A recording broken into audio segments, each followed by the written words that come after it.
Voilà, alors de retour sur ce plateau, je me disais avant juste la réclame que nous allons prendre langue avec Adja pour nous parler donc de l'attitude de la femme musulmane pendant le jeûne.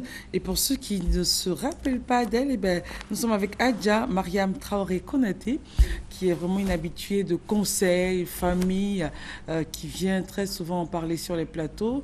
Alors Adja, nous sommes le mois béni du Ramadan. L'attitude de la femme musulmane. Mais avant, une toute petite réaction sur la décade du pardon, c'est très important. Surtout vous, les femmes. Enfin, oui, pour nous, les femmes. Imam, assalamu alaikum. Wa alaikum salam. Tu as dit beaucoup de choses sur le pardon. Mais je pense que l'origine du pardon vient de chez vous, les hommes même. Ah bon? Qu'est-ce qu'ils ont fait? Qui ont failli à leur responsabilité, par exemple. Comment?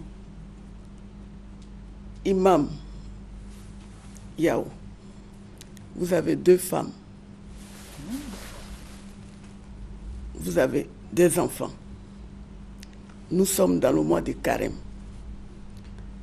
Pour moi, depuis le premier jour de Carême, qu'est-ce qu'on fait?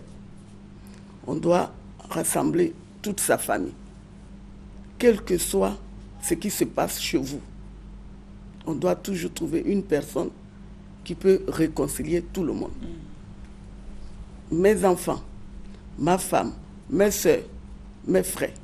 Voilà, le mois de Carême arrive. Je ne sais pas qui ne parle pas avec qui. Et moi, en tant qu'imam, je ne peux pas accepter cela. Donc je vous demande aujourd'hui, réconciliez-vous pour qu'on puisse recevoir le grand mois de Carême. Et la bénédiction de Dieu. Bon.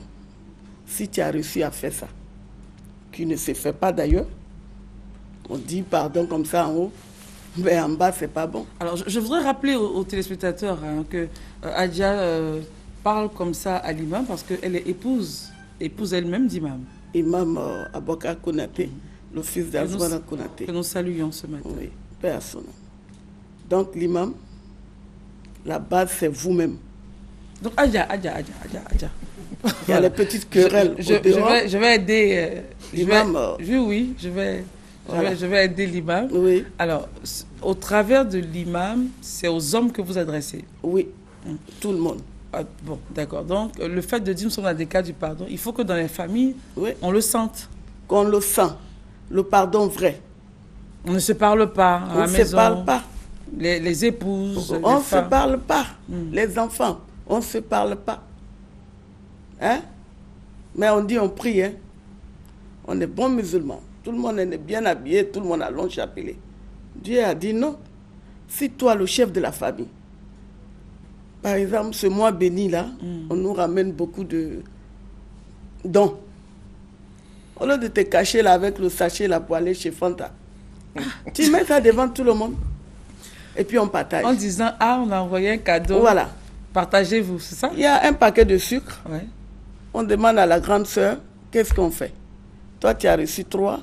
L'autre, ta petite sœur, elle a reçu. Et on fait quoi avec le 4e? Bon, je pardonne, je donne à ma petite sœur. Au moins, elle est au courant. Adja, ok, on a compris. Donc, au niveau des épouses, il faut créer la paix, le pardon. C'est ça, l'origine, partout.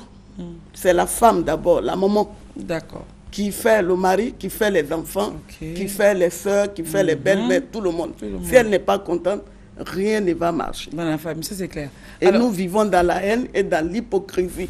Alors, Imam, au travers vous, Adja s'adresse évidemment aux hommes. Est-ce que vous avez une réaction avant qu'on ne passe au sujet du jour?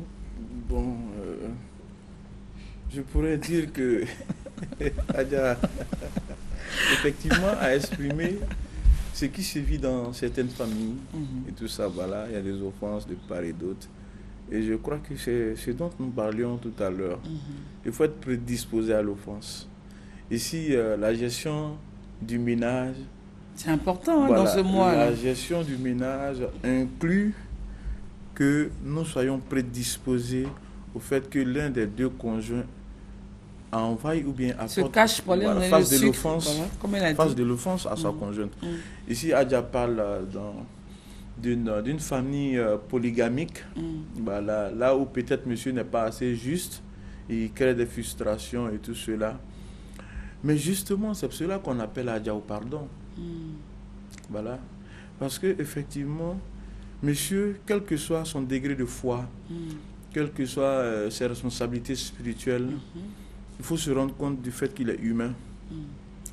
Voilà. Et du fait qu'il soit humain, la femme aimante, la femme douce, la femme compréhensive, qui veut vraiment faire le bonheur de son mari, la première des choses, c'est le pardon et l'acceptation de la situation qu'elle vit.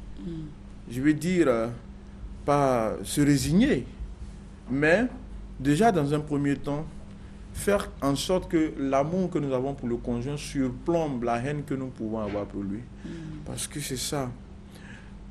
Parce que quel que soit alpha, dans une relation polygamique, on trouvera toujours de l'injustice.